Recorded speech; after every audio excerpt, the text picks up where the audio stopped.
Jade placed her life in the hands of a man she'd once considered an enemy. A man whom she still felt compelled to kill. And during their difficult journey together, she began to understand that there was another way. A way filled with freedom and love and trust. Mara once told this one that all it took to lift the Emperor's veil from her eyes was a long walk in the forest with this man. Saba extended her arm toward Luke.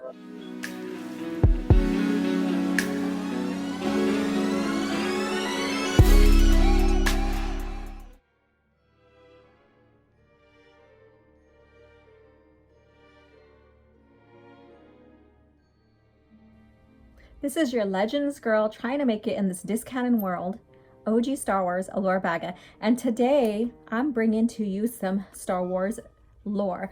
We are going to review this beautiful novel right here, Legacy of the Force, Inferno. And this is book number 6 in Legacy of the Force. I am skipping around a little bit due to the fact that we are having episode 9, Rise of Skywalker, coming out. And so I wanted to give you guys a glimpse of a Luke Skywalker who is Grand Master, and we get to see him confront and also fight his nephew Jacen Solo, who is now in this book Darth Caedus. And so I wanted to give some glimpse of hope of some true Luke Skywalker. All right, so this book falls in the timeline of 40 ABY after the Battle of Yavin. And this has Jacen Solo in here, Luke Skywalker, Leia Organa Solo, Han Solo, Jaina, Jagged, Zek, Cal Omos. So I left a little bit of like the worlds that are visited in here and the main characters in this video in the beginning, so that you guys can have idea who is this book is centered around. It even has Tenel Ka, so it's a great book. All right, so in this book, we have Jacen Solo now as Darth Caedus, and who is the acting chief of state. And immediately in this book, about chapter 2, I believe, we get the Mara Jade Skywalker funeral, and that's happening.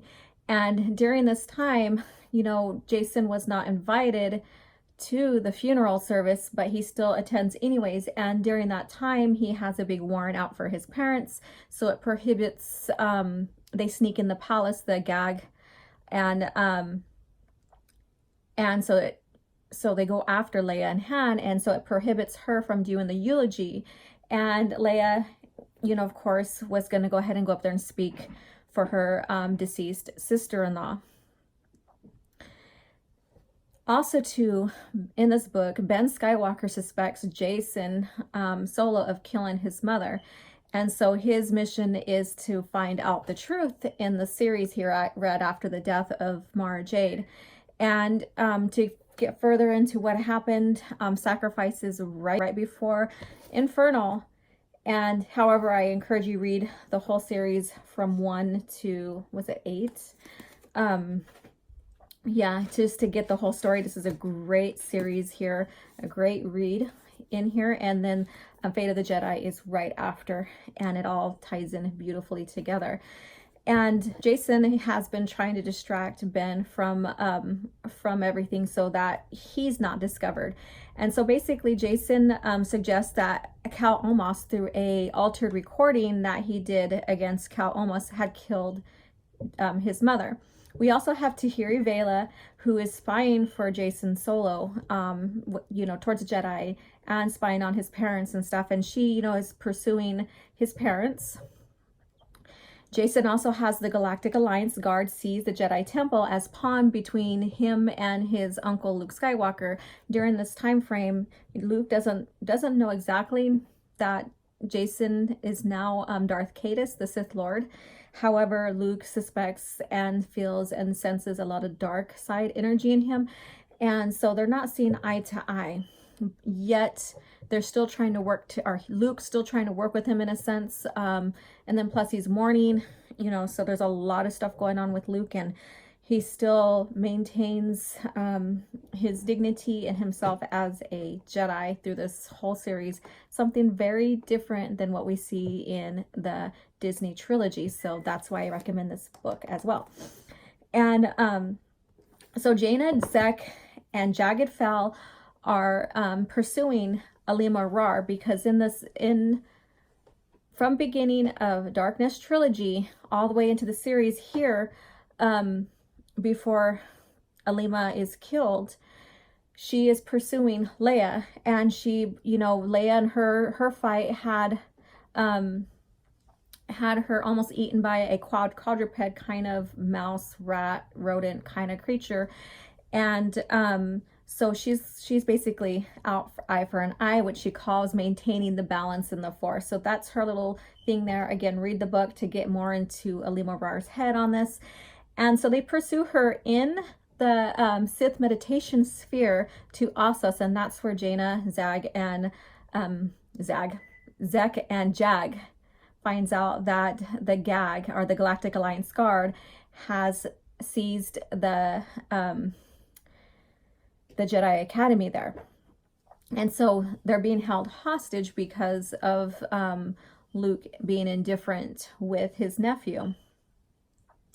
And so Alima Rar, they follow her to Ossus, and Alima Rar escapes, and she first visits the comet where Lumaya has her home.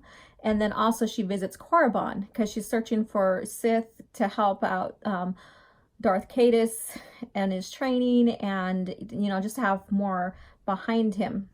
And she visits Korriban and learns of Darth Krayt's One Sith movement. So this begins the tie-in to Legacy Comics, which I think is brilliant. And so this is the fun fact that I wanted to share with you, that I showed on Twitter, that this begins a tie-in to Legacy Comics.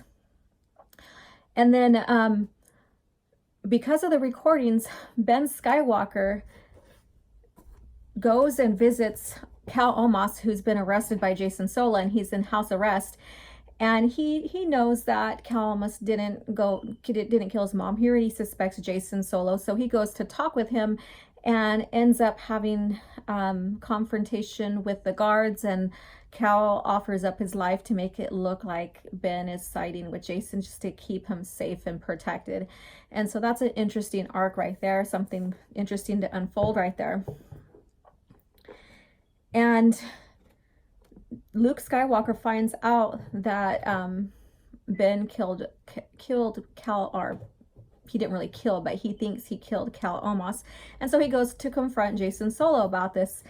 And he confronts him, and it turns into a kind of like a force, I wouldn't say a force fight, but Luke really gets upset, but he's still calm. He's direct and handling his nephew, maybe how an uncle would handle one of their nephews or nieces or kids in such a situation, but uses the Force to pin him down. So I'm going to go ahead and share this clip right here. But he did know how to prevent it. Have you forgotten the academy? The door opened. Instead of stepping through, Luke faced Caedus and spoke in a very calm voice. I'm sure you're not threatening the younglings.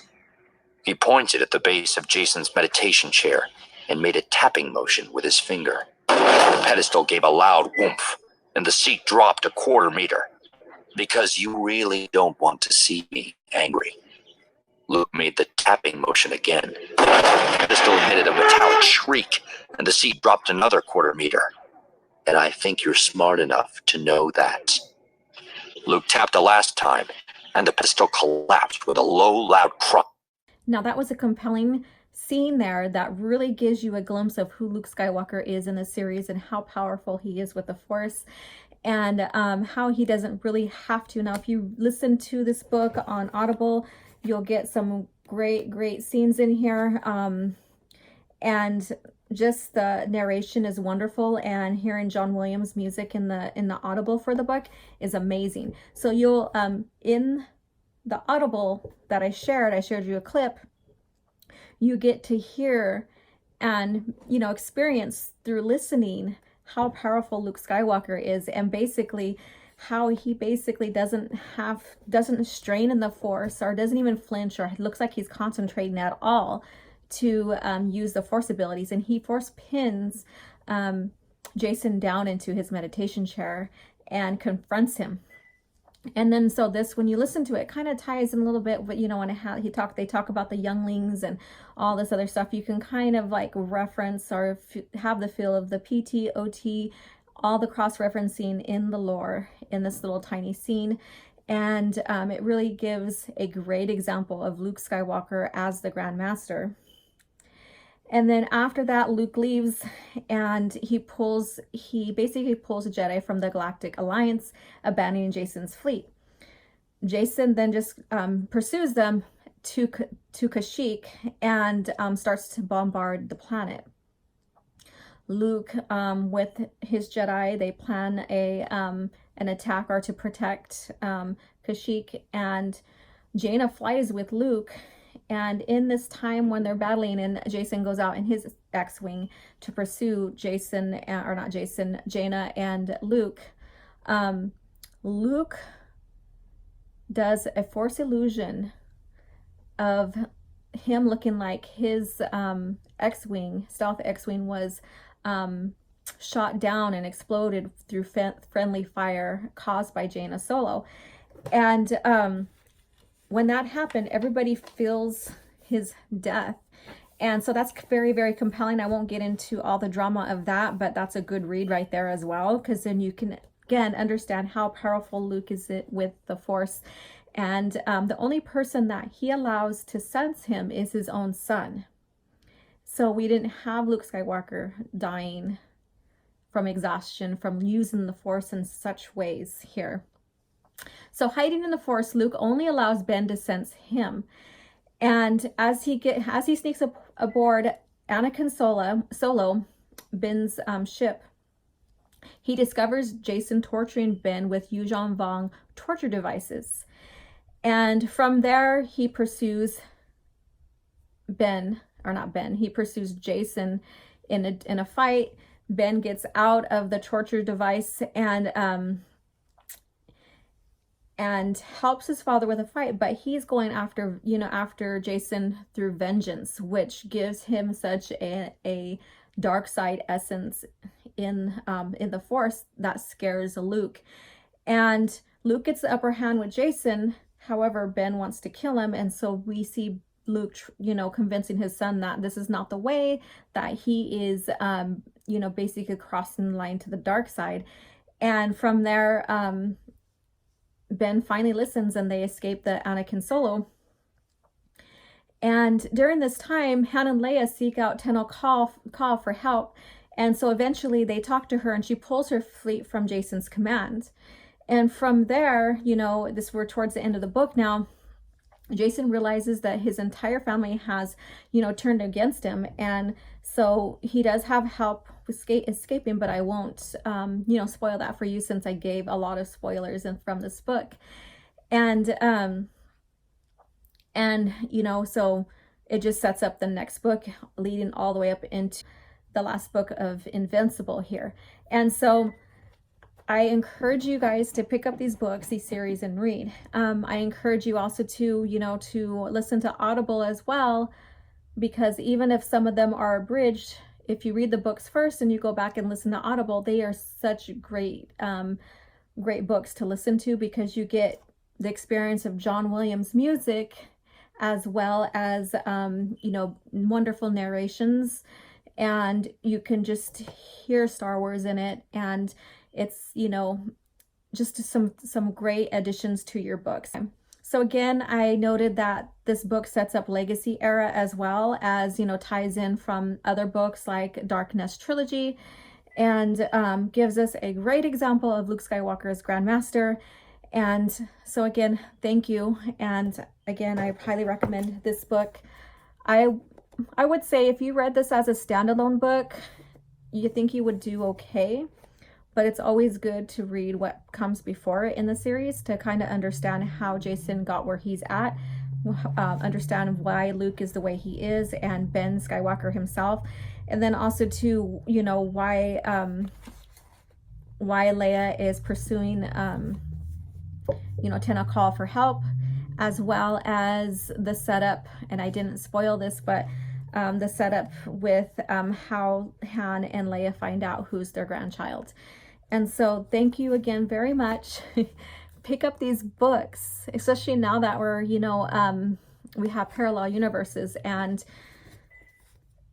enjoy the read, enjoy the original lore characters, Han, Leia, and Luke, and even pre-Return of the Jedi, you know, so Anakin or Vader and Palpatine, all of them, enjoy them in their character that they were truly meant to be read as from the movies. So thank you again for following me, enjoying the lore that I put up, and may the Force be with you.